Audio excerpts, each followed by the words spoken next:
Amen. Praise God. Thank you, Lord. Hallelujah. Father, we thank you. Yes, Lord. Hallelujah. We thank you, Holy Spirit. Thank you, Lord, that you would speak through me. Anoint the words that will come out of my mouth and let it speak to every single person that are here and those that are listening. In Jesus' name, amen and amen. Okay, so last month, oh, what is that? Is that a wedding ring? What happened there? Is that a sign? What is the sign? Now, just God is reminding we are in covenant with God. Amen. Praise God. Hallelujah.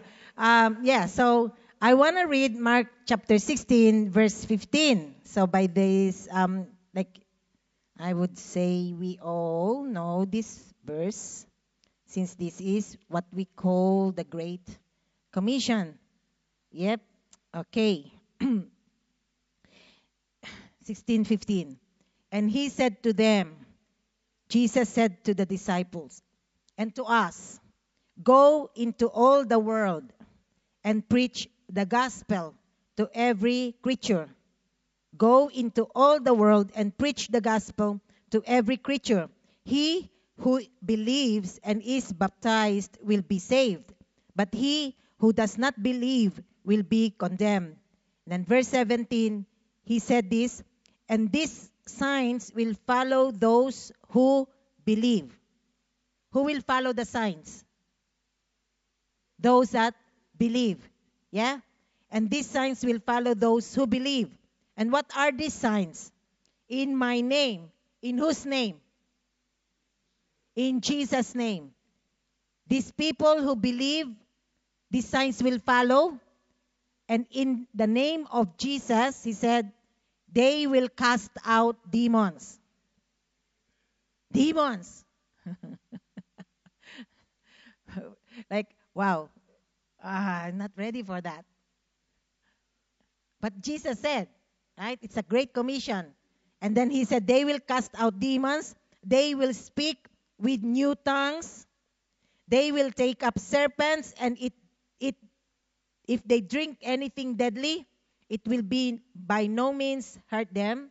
They will lay hands on the sick, and they will recover. So these words are these words are for us. These are not just for few people.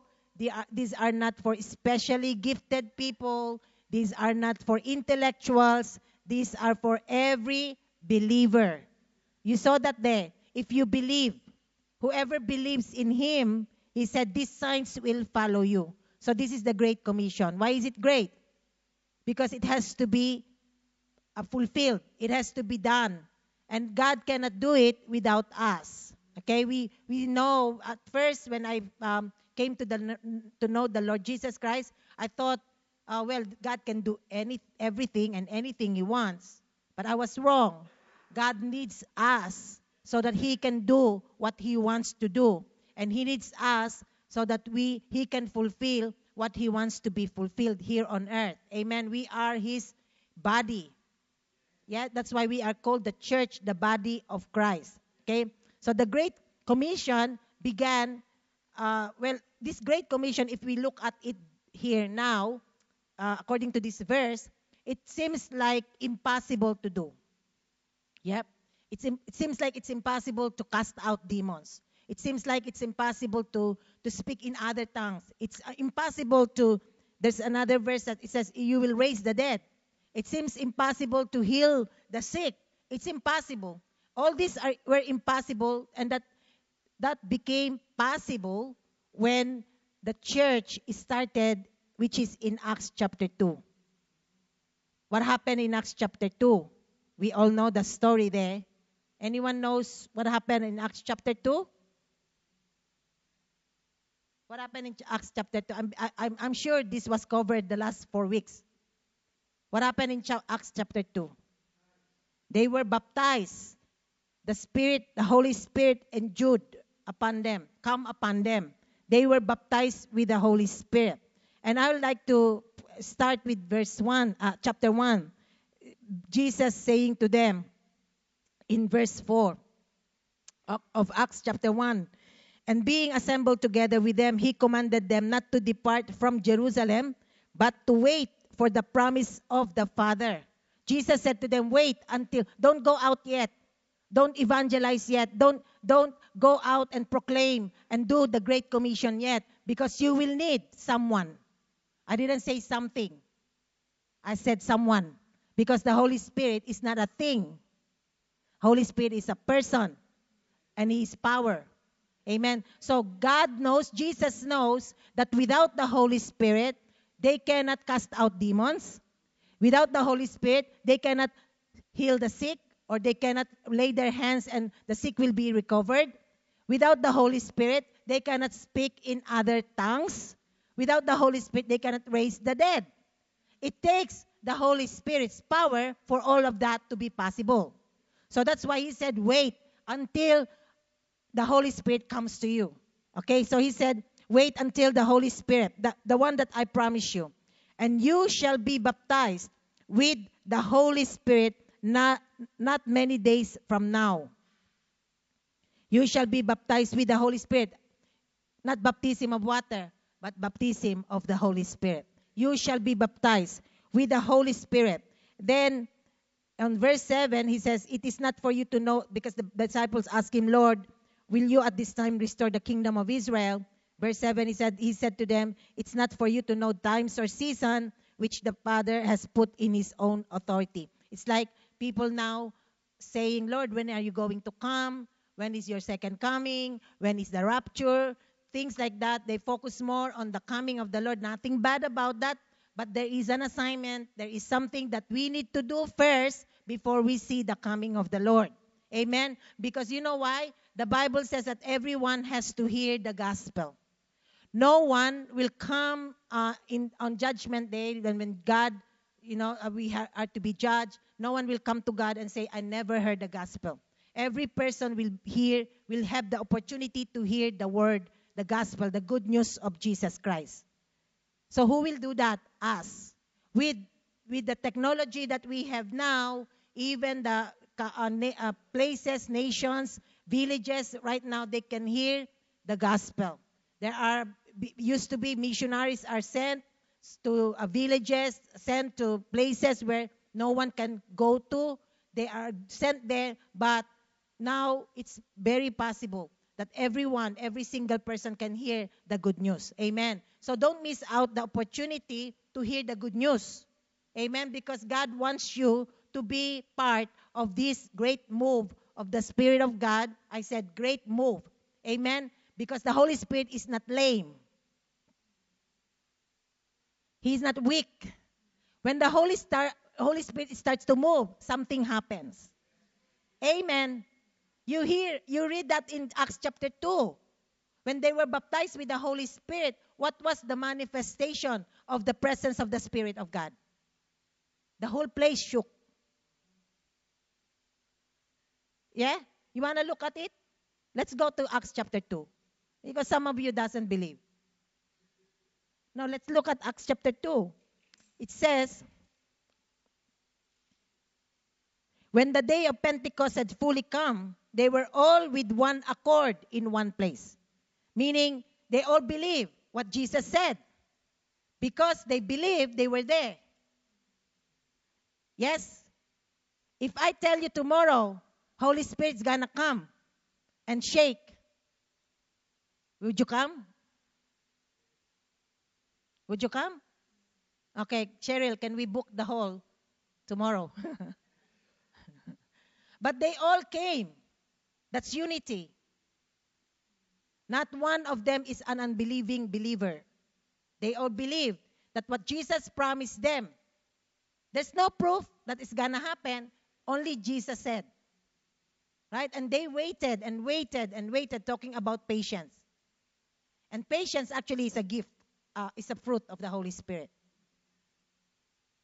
It's produced by the Holy Spirit inside of us. That's the reason why you need the Holy Spirit to produce those fruit. You cannot do it yourself. Amen. So anyway, when the day of Pentecost came, they were all in one accord. And suddenly, That's what the Bible says. There, suddenly, there came a sound from heaven. There came a sound from heaven. What sound is that?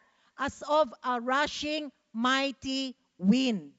A rushing mighty wind. Remember I said the spirit wind?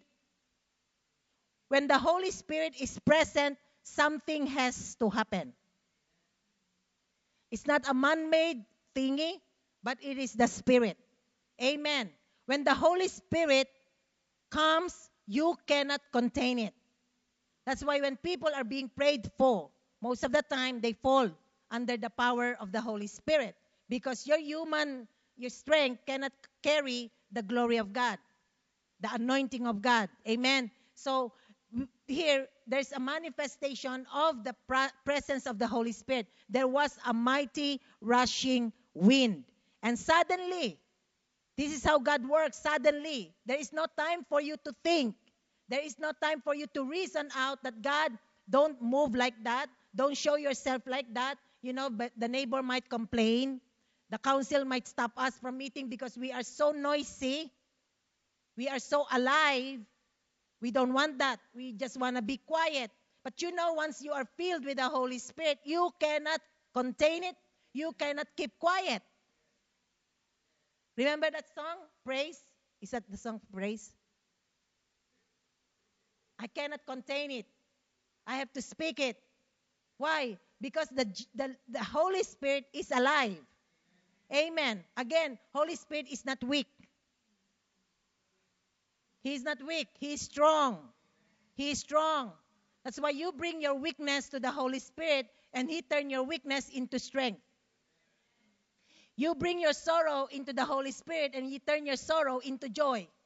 Amen. Not that you don't have joy. You have joy, but you are not stirring it up. You are not putting faith that you have already joy. Joy is not coming from above. He's inside of you. Amen. The Spirit of God is the Spirit of joy. Amen. Hallelujah. And that's why when we come to the Lord Jesus Christ, we are born again. Born again. What does it mean? The old man is dead. You were born again. Where? In the flesh? No. In the Spirit. Nicodemus, when he came to Jesus, he said, how can that be? How can an old man come back to the mother's womb? He doesn't understand. He doesn't understand that Jesus is speaking about spiritual birth. You are born again in the Spirit. The real you is the Spirit, not your soul.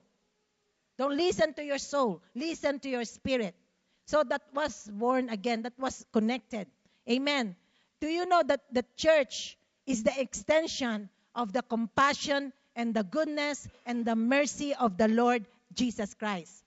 In Acts chapter 10, verse 38, it says how God anointed Jesus of Nazareth, doing good and healing all that were oppressed by the devil. Doing good and healing all those that were oppressed by the devil. Is that not what it says? Acts 10:38. So here from this verse, we see that sickness is from the enemy. Because no sickness brings refreshing. There's no sickness that people will be glad because they were sick. Some people, there's some people that are glad because they take sick leave. They pretend to be sick, right? But the real sickness doesn't bring any refreshing, doesn't give anything that is refreshing to the body. It's pain, it's torment, it's oppression, and it's taking money from us. Sickness, because you have to go to the doctor, you have to pay, you have to buy the medicine. Sickness is not from the enemy. It's very clear there because it says there, God anointed Jesus of Nazareth with what? With the Holy Spirit. With a good message? With a good sermon? No, with the Holy Spirit. What you cannot do, the Holy Spirit can do through you. Because He has anointed you. Yeah? Who went about doing good. So Jesus didn't just sit down and just, picnic with the Holy Spirit. He has to do something. There is a reason for the Holy Spirit and for the Holy Spirit to baptize you.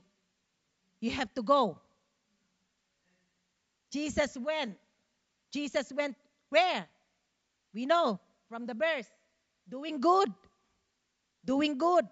Jesus went doing good. And what else? Healing people.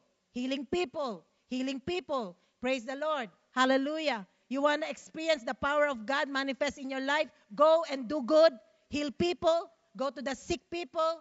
Call people that are, tormented. Those type of people. Use the power of the Holy Spirit. It's not you who will heal. It's not you. It's the Holy Spirit through you. So use the gift, the power of the Holy Spirit that is inside of you. Because the church is Jesus' feet. We are His feet. We are His arms. We are His eyes. We are His mouth. Amen. Thank you, Lord. I've experienced this just recently. And I'm not saying I'm fully trained. I don't see it as a training. It's just like God teaching you to be intimate with the Holy Spirit, building that relationship with the Holy Spirit, learning how to listen to the Holy Spirit leading. Recently, I've experienced that. There's a family that messaged me. I know this family. They are a Christian family, but they go to a different church. I know the whole, since the kids are young, I know them. And they are spiritual people. Anyway, she messaged me, the mom, and said, Chris, can you please come and talk to my daughter? And daughter is a Christian. She's part of the music team of their church, but she is involved with a relationship with a guy who is also a Christian, but they are not in approval of this relationship. So this was like a year and a half that they have been speaking to the daughter that please, they're trying to convince her that this is not the right person, this is not the right man. They have reasons for that, and they shared it to me why. Anyway, I was there, and I said, okay, and I asked the team to pray, and I don't go out anywhere without praying. So anyway, because I know we cannot do it, I cannot do it without the Holy Spirit. Amen. So I'm not going out with what I know. Yeah. So I said, Lord, I submit this, and I asked them to pray for it, and I knew that I'm backed up. When you go knowing that there are people that prayed for it, you have confidence in the Lord. Anyway, so I went and came, and so the girl, she's 25 years old, came out of the room, and you could see the face is really down, upset, because she knows why I'm there. So they want me to listen and be an arbitrator, to be in between and try to speak to the daughter. So anyway, I was there, and I was in between dad and mom and the daughter here, and I'm in the middle. So listening to both of them for like 1 full hour. But in that during that time, I was just, they didn't know, of course, and I was like praying, Holy Spirit, what's this? Holy Spirit, what will you say? Holy Spirit, just give me the word. Because I learned that one word from God can change the whole situation. Yeah? I can give them what I think. I've counseled people as well, especially with relationship. I can give them straight, this is it, right? Then I said, the daughter was persistent. It's nothing wrong. The guy wants to apologize, blah, blah, blah. And I said, okay, now I asked her a question that really struck her, and me, myself, didn't. I didn't think that it's what's going to come out. Anyway, I pointed her back to her obedience to her parents. I'm not saying the parents are 100% right. But God brought me, the Holy Spirit said to me, bring her to the Word. So I brought her to the honor your parent. Yep. Honor your parent, because that is the command with the promise. And I said, maybe your parents are wrong. I'm not saying they are 100% right. You don't understand them now. They're probably wrong, or they are unbelievers. But the Bible didn't say honor your believing parents. Yes? The Bible didn't say that. The Bible says honor your parents. Believers or non-believers, honor them. Bad or good, honor them. So I said to her, are you willing to obey your parents for what they want to happen now? Because the parents want to cut off all that communication, relationship, and that's in the church. They're both involved in music. That's really difficult, right? So at first, she looked at me and she was like, I thought you're on my side. Because I really said to the parents, hang on a minute, because you're willing, like you have to forgive the guy. The guy did something, but you have to forgive if he wants to apologize. But at that stage, mom is not willing. She's very upset. But then that's what I heard. And I said, you need to listen to your parents and obey your parents, because God says, if you don't obey, there's no blessing. Maybe this guy is the right person, but maybe it's not the right time. He can be the right person, but not the right time. You see, you can make a mistake by rushing ahead of God's timing. Because your God's timing is not your timing. Amen? God has its own timing. And when it is God's timing, it's the right timing, it's the perfect timing, no regrets, no heartaches. But anyhow, I didn't feel anything. There was no I can feel goosebumps. But I knew I came there with the Holy Spirit. I came there with the power of the Holy Spirit. But I've been praying for 3 days before I came. Right? Because that is serious. So anyway, then I prayed over her because I can see her countenance. She's really crying. I understand. 25 years old, you fall in love. And you suddenly, like you're giving a candy, that's American, lollies, to someone, to a baby, and you just, let them taste for a little while and then take it from them. That is cruel. Right? So as a parent, I can understand that. But anyhow, that was the point that the Holy Spirit wants me to. A day after, I got a message, early morning. And the mom said, praise the Lord, Chris. God sent you as a mouthpiece. 1.5 years, they were trying to speak through the daughter. Pastor spoke to the daughter. Nothing happened. But she said, when you left, she decided she's going to go ahead with what you said. So, praise God. I'm not taking any glory. But my point is, it's the Holy Spirit knows the right answer. The Holy Spirit knows the right solution. But the thing is, where is the Holy Spirit? He's not far. He's inside of you. And we just need to tap in to the wisdom that the Holy Spirit has, that is already inside of us. Those things are not far from us. It's all inside of you. There is a rich resource of Holy Spirit inside of you. But again, I'll go back to turning on the switch. If you don't turn on the switch, you are not going to experience the light. Amen. Hallelujah. And that's the reason why we need to really practice being filled with the Holy Spirit every day. Being filled with the Holy Spirit every day. Hallelujah. Put Him first in your focus. Not the things that you are about to do, not your plans during the day. Take time, 5 minutes, 10 minutes, driving, pray in the Spirit. Hanging clothes, pray in the Spirit. Cooking in the kitchen, pray in the Spirit. Prepare for things like that. You don't wait for things to happen before you pray in tongues. You pray in tongues now, because God is preparing you now for something that is about to happen, that when it hits you, it will not hit you hard. Hallelujah.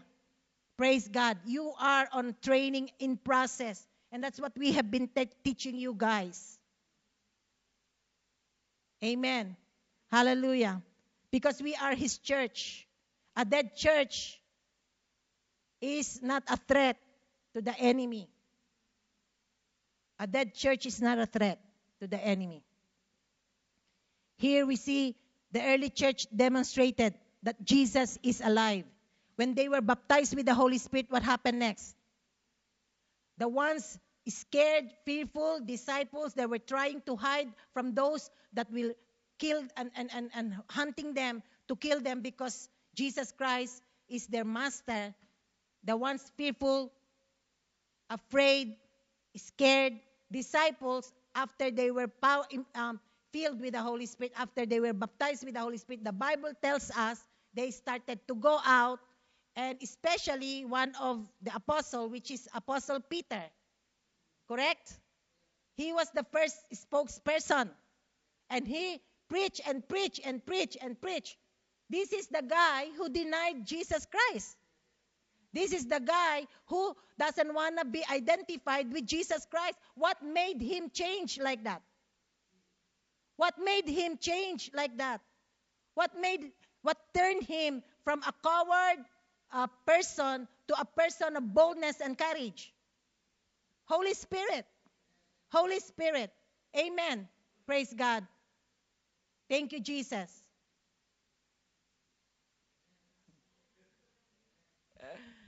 Whew. Praise the Lord.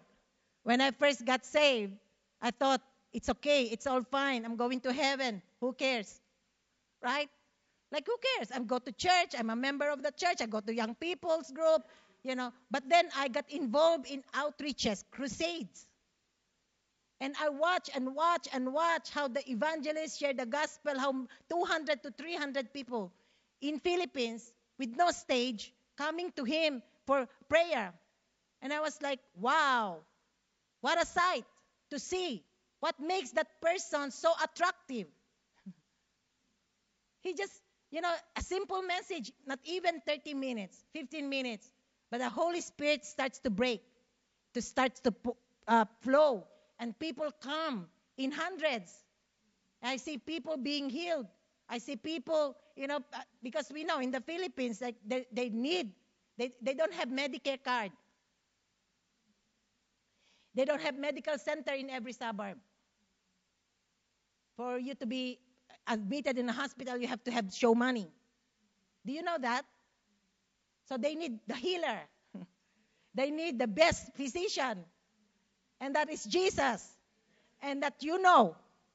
And that you carry. Praise the Lord. The great healer is inside of you. Praise God. So if someone comes to you with sickness, what do? Do you run away? Do you say, I'm not anointed today. I don't feel the heat. I don't have the goosebumps.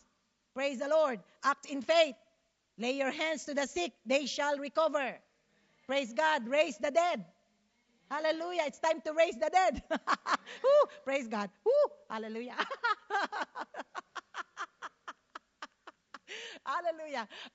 There was a church. They said, there's someone that had a heart attack. So they have to call the ambulance. But the ambulance took so long. And the ambulance guy said, because there are so many dead along the way before they can get to the right person. The church is dead. Do I need to call the ambulance? To revive?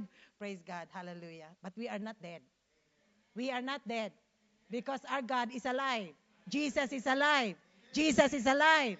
And He is inside of you. So the one that is alive, that is living inside of you, makes you alive. Praise the Lord. Amen. Whatever is dead in your life right now, I speak life to it. Amen. Even your dead nails, I speak life to it. Hallelujah. You know they don't care. The Pharisees, the Sadducees, even Pontius Pilate doesn't care if Jesus remained on the grave. That's why they have to pay the guards to guard the tomb. Why would you pay someone to guard the tomb of a dead man? A dead man doesn't do anything, cannot do anything, have no power to do anything. Amen? Hallelujah. Why? Because they were afraid that Jesus Christ will resurrect. And He did. And He did. And He did. And He did. Hallelujah. And He decided to live inside of you and me. Hallelujah. Hallelujah. That's why my prayers are not dead. My praise and worship are not dead. Praise God, because I serve a living God, and this living God decided to be inside of me. Hallelujah. Woo! Praise the Lord. It's time for you to change your mindset. This Christianity is not a dead religion. I came from a dead religion because they have a dead God. But now, I'm a Christian, I have a living God. Amen. Hallelujah. So the early church demonstrated that Jesus is alive. Amen. And he said, Mark 16, these signs will follow those who believe. Amen. Hallelujah. When Reinhard Bonnke was called by God at the age of 19 years old, 19, to be a missionary, he didn't say, no, Lord, I'm young, I have a future, I still want to work, I still want to live my life to the fullest. I'm young, 19 years old, right? But he answered the call. Anyone here knows Reinhard Bonnke? One of my favorite evangelists. Right? When I met him physically, he was a guest in Hillsong, and they did a book signing. So I said, I'm going to line up because there's long line for people to want to sign, for him to sign his book. And I was there, out Hillsong, you've been Hillsong, there's a big foyer. And I came out, and there's a lot of people. Everyone was like, talking, and it's very busy. And this guy that's tall, with like 2 bodyguards next to him, just started walking towards me, and I was like, like, can't say anything. That's Reinhard Bonnke, a man of God. Anyway, and I felt like, wow, I'm in heaven. Now you have to sit in his services. Anointing, really, you can feel it. You can feel it.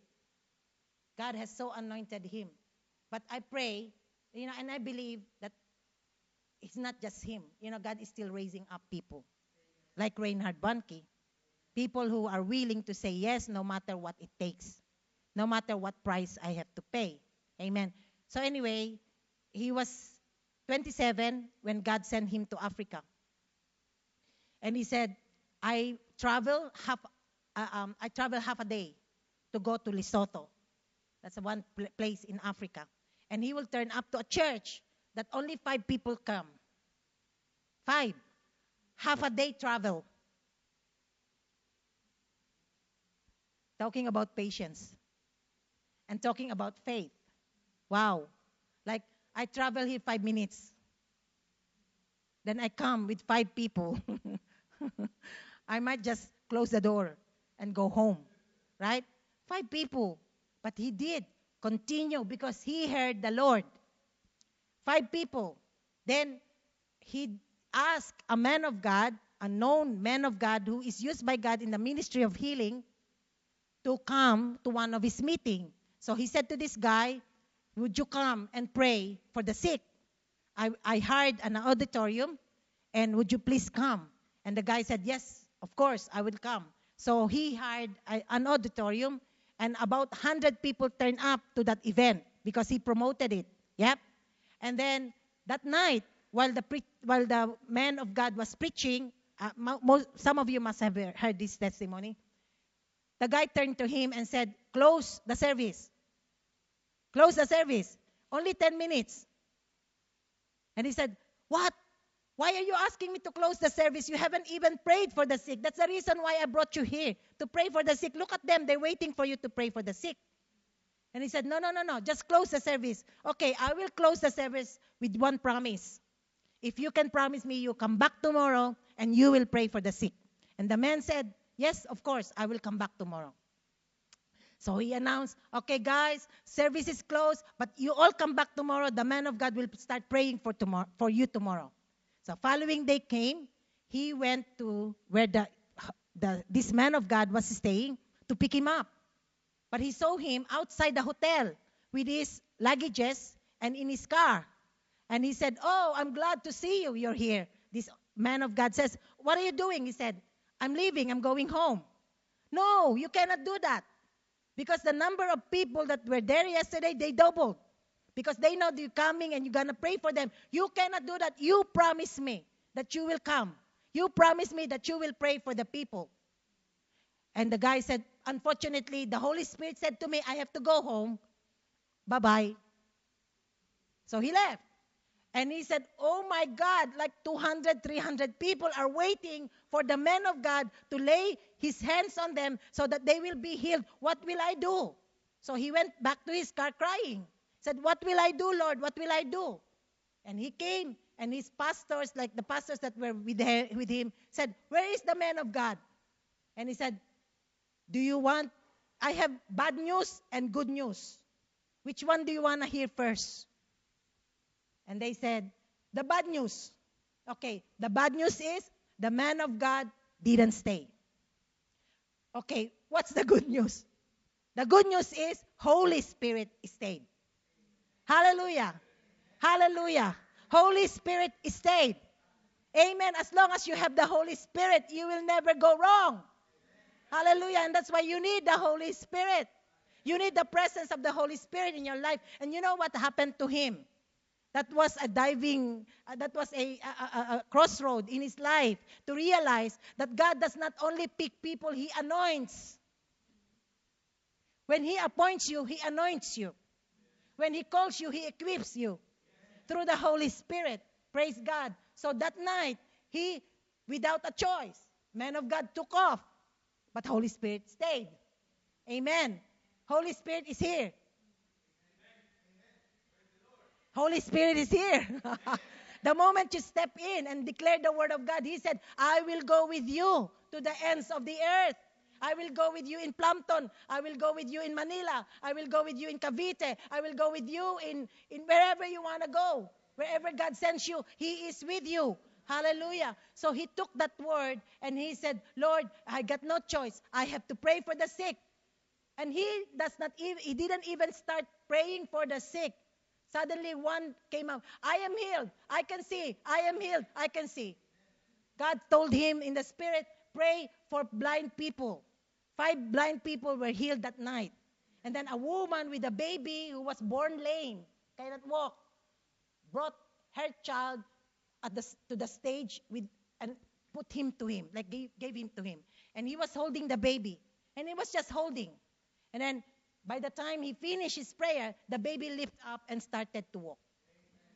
Those are notable miracles. Is that possible to happen now? Is that possible to happen in Australia? Because there's people that says only in Nigeria, only in Africa that can happen. No way. No way.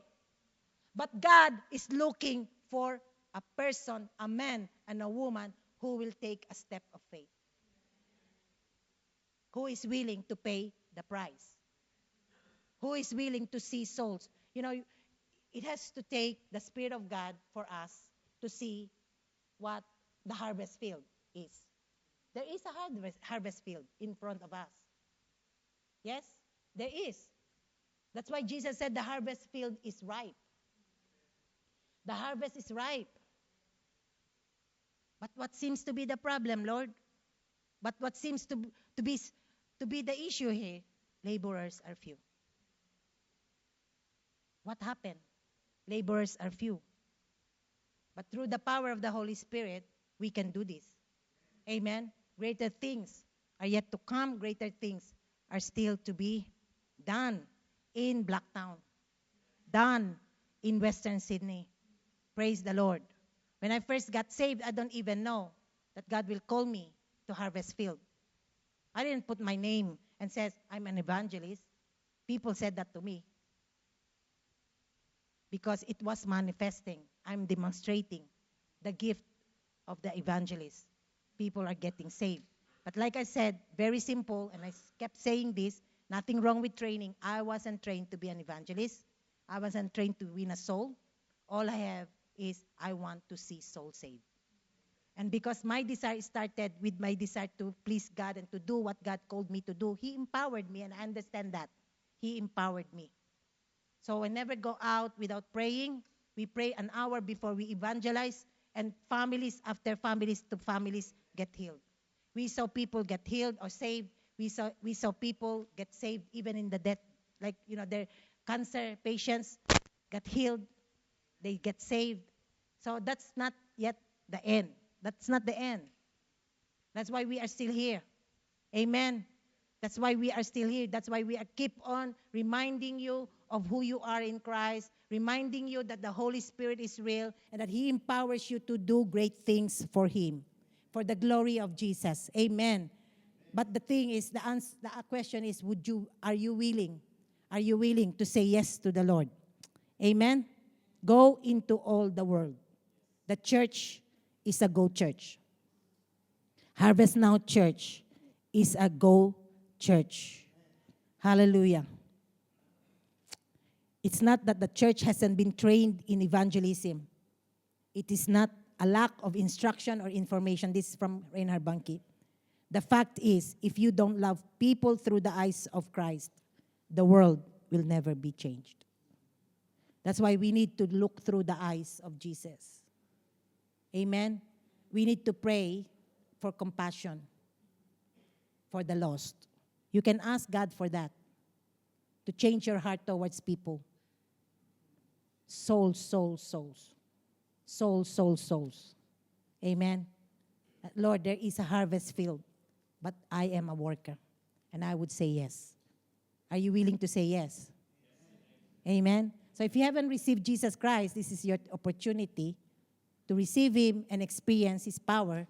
And if you have received Jesus Christ and you know God is calling you to evangelize or to witness, where everyone is called anyway, but like I said, you're probably called for missions eventually, but what is important now is I want to just get this. Holy Spirit empowers you for work. And it's not a labor. Anything you do for God, it's not a burden. It's not a burden. It's a joy to serve. It's a privilege to serve the living God.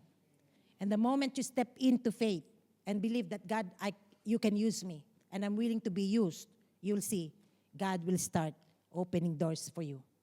There are people in your workplaces, people in your family that needs to hear the gospel, but you can remain silent because you don't want to be persecuted. You don't want to be told off. But it's time for us to start acting on what we say we believe and partner with the Holy Spirit. Amen. Praise God. Hallelujah. Are you blessed? Amen. Did you get something? Yes. Amen.